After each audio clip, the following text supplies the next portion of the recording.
TNI tengah menjadi sorotan publik setelah kasus kematian Prada Luki Cepril Saputra Namo, prajurit 2 Yonif 834 Wagangamere. Tewasnya Prada Luki telah menambah panjang daftar korban tewas diduga akibat kekerasan fisik di internal TNI. Pengamat militer menilai akar munculnya kasus serupa terjadi karena banyak faktor. Lantas, apa yang sebenarnya terjadi? Simak selengkapnya dalam video berikut.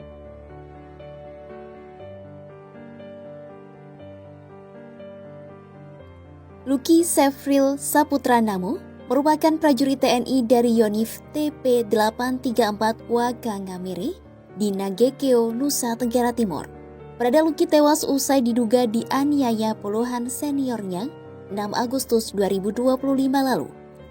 TNI Angkatan Darat mengungkap prajuritnya itu tewas dalam insiden yang menjadi bagian dari pembinaan tentara. Saat tewas, Luki baru 2 bulan berdinas.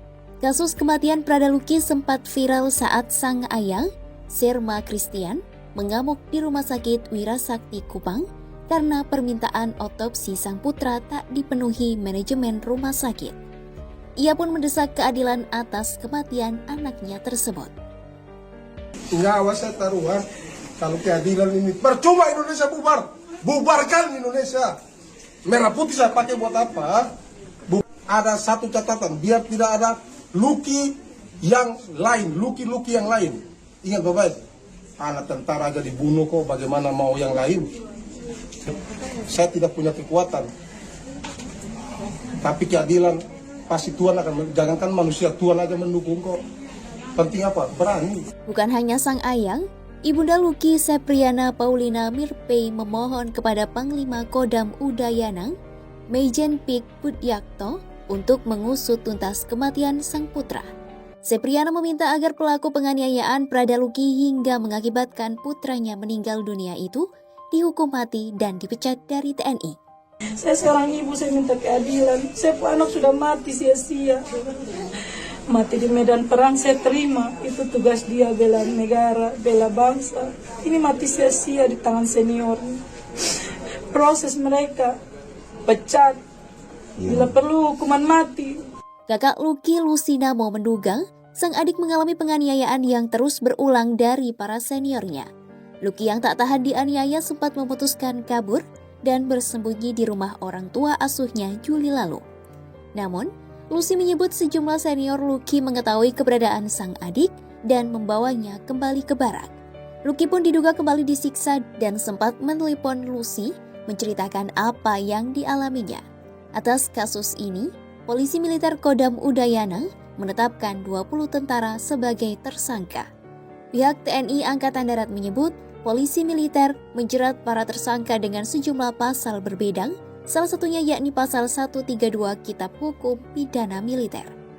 Kasus kematian Prada Luki pun menjadi sorotan dan mendapat respons dari mantan Jenderal TNI hingga petinggi.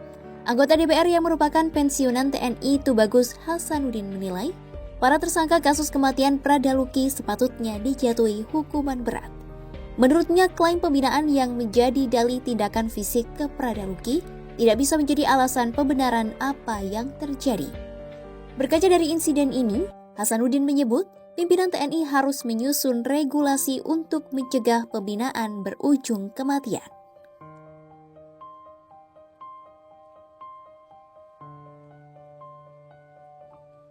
Melansir BBC, latar belakang prajurit yang beragam menjadi salah satu faktor yang bisa melanggengkan praktik kekerasan di TNI. Hal itu disampaikan salah satu tentara Nazar Roy Hansha Arif yang pernah membuat kajian akademis tentang kekerasan di internal TNI. Temuan itu didapatkannya dengan meneliti sebuah kasus penganiayaan terhadap prajurit Batalion Artileri Pertahanan Udara 9 di Kodam Udayana. Nazar dalam penelitiannya menuliskan, subkultur negatif yang dibawa dari satuan asal menyebabkan penyimpangan perilaku atau kekerasan prajurit. Padahal menurutnya, organisasi TNI telah cukup transformatif dengan memperkenalkan seperangkat norma baru berperilaku prajurit agar mengedepankan sikap anti kekerasan. Faktor turun-temurun kekerasan yang pernah dialami prajurit TNI baik di pendidikan atau penugasan sebelumnya juga dinilai menjadi pemicu kekerasan di TNI sulit dihentikan. Peneliti isu militer Al-Araf menyebut praktik impunitas yang terus terjadi di internal militer merupakan pemicu kekerasan berulang. Araf mengatakan, kekerasan militer selama ini terjadi bukan di antara tentara saja, melainkan juga terhadap warga sipil. Impunitas itu muncul sebab TNI menutup diri dari pengawasan publik. Menurut Araf, TNI lebih mengutamakan perlindungan institusi alih-alih menjunjung tinggi keadilan bagi para korban. Ia mencatat, pembunuhan prajurit oleh sesamanya bukanlah kali pertama terjadi. Araf mencatat, dalam 4 tahun terakhir setidaknya ada 2 kasus serupa yang menyeruak ke publik. Menurut Araf, impunitas akibat proses hukum yang tidak transparan berakar pada kegagalan reformasi peradilan militer. Sementara itu, pengamat isu pertahanan Hairul Fahmi menilai peradilan militer sebenarnya sudah cukup memberikan efek jera bagi para tentara. Jika diadili di peradilan umum, Fahmi khawatir tentara justru akan menjadi jawara di tahanan. Fahmi menilai salah satu faktor yang membuat kekerasan di TNI kerap terjadi adalah keteladanan yang minim di tingkat pimpinan unit terkecil di militer seperti komandan peleton dan komandan kompi.